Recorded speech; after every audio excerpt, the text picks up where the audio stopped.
dowladda Qatar oo ka mid ah dowladaha sida dhow saaxiibka u laha Soomaaliya ayaa waxa ay si weyn uga qayb qaadanaysaa sidii Soomaaliya looga caawin lahaa helitaanka agab ku filan oo ku saabsan caabuqa coronavirus.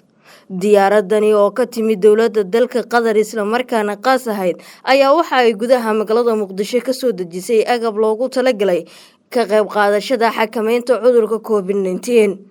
Dr. Fawziya Bikar Nuur wasiirka wasaaradda caafimaadka iyo daryeelka bulshada ayaa safiirka Qatar ee Soomaaliya ka gudoontay daawo iyo agab caafimaad oo dowladdu ugu deeqday dowladda federaalka Soomaaliya. Wasiirka caafimaadka ee Soomaaliya ayaa dowladda Qatar waxay uga mahadcelisay taageerada iyo garab istaaga joogtada ah ee dowladda iyo shacabka Soomaaliyeed ay la garab taagan yihiin iyo sidoo kale gurmadka degdega ah xilliyada ay jiraan xaaladaha adag isla markaana ay soo cusboonaadaan. Dr. Fawziya Bikar Nuur ayaa waxa ay tilmaamtay in dowladda Qatar ay ka mid tahay dowladaha sida weyn ugu dhow Soomaaliya isla markaana had iyo goor aysan ka daalahaynin inay uga mahadceliyaan caawintooda. joogna maanta airportka aadan cadde international airport macaawinad inaan qaabilno macaawinad ka timid dowladda Qatar ee walaalaha aan nahay macaawinadaas oo loogu talagalay waxyaalaha loogu hortago cudurka covid ee kala duwan.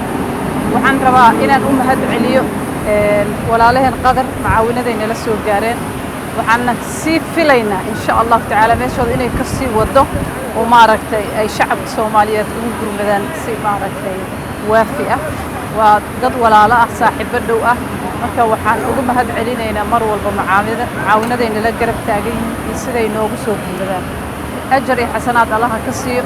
وإذن والسلام عليكم السلام ورحمة الله وبركاته. agabkan ay keentay diyaaradda ka timid dalka Qatar ayaa waxa isugu jira mid loogu talagalay agab dhinaca caafimaadka ah iyo sidoo kale qalab daawooyin ah waxaana safiirka dalka Qatar u fadhiyo Soomaaliya uu sheegay inay jiraan dadaallo hor leh oo ay wado dowladda Qatar kuwaas oo ay doonayso inay ku caawiso dowladda federaalka ee Soomaaliya. si kastaba dowladda Soomaaliya ayaa dadaal xoogan ugu jirta ka hortagga iyo xakameynta cudurka halista badan ee COVID-19 waxayna qalabkan la sheegay in loo adeegsanayo dagaalka lagula jiro xakameynta caabuqaasi. Idaaros Magane wararka laanta afka Soomaaliga ee codka bariga Afrika Muqdisho. si aad joogto uga hesho wararka iyo barnaamijyada telefishinka codka bariga Afrika fadlan iska diiwaangeli channelka YouTube-ka ama dooro bogga baraha bulshada ee Facebook iyo Twitter-ka.